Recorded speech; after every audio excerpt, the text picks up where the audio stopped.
Nous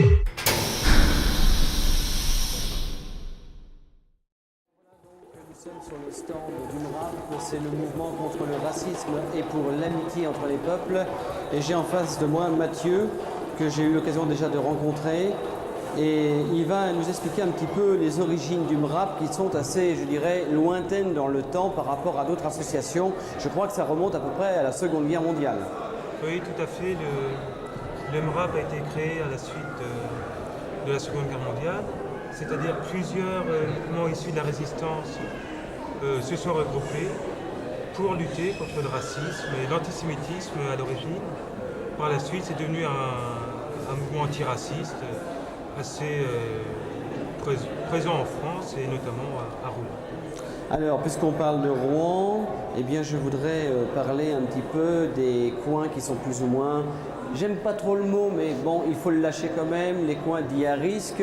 Est-ce que vous intervenez plus souvent dans ces coins-là que dans d'autres coins?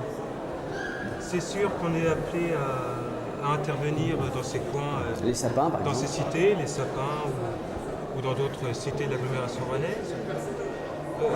On intervient quand on s'aperçoit qu'il y a des bavures racistes, notamment avec Ibrahim Sy. Bon, il nous a semblé important d'être présent pour affirmer notre soutien à la famille. Ibrahim Sy a été tué parce qu'il a volé une voiture. Bon, on ne pense pas qu'une voiture vaut une vie. Donc c'est pour ça que nous intervenons, enfin c'est un exemple.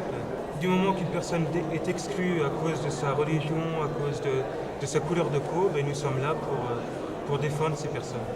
Et est-ce que vous vous attaquez, je dirais, un petit peu au problème à la base? Est-ce que vous entrez dans les écoles, dans les lycées? Nous travaillons beaucoup avec les écoles, les bibliothèques. Nous avons une exposition qui circule beaucoup actuellement dans la Seine-Maritime, une exposition sur les préjugés et les stéréotypes racistes. Il y a sur le stand d'ailleurs quelques exemplaires de cette expo. C'est une de nos manières d'agir avec les écoles.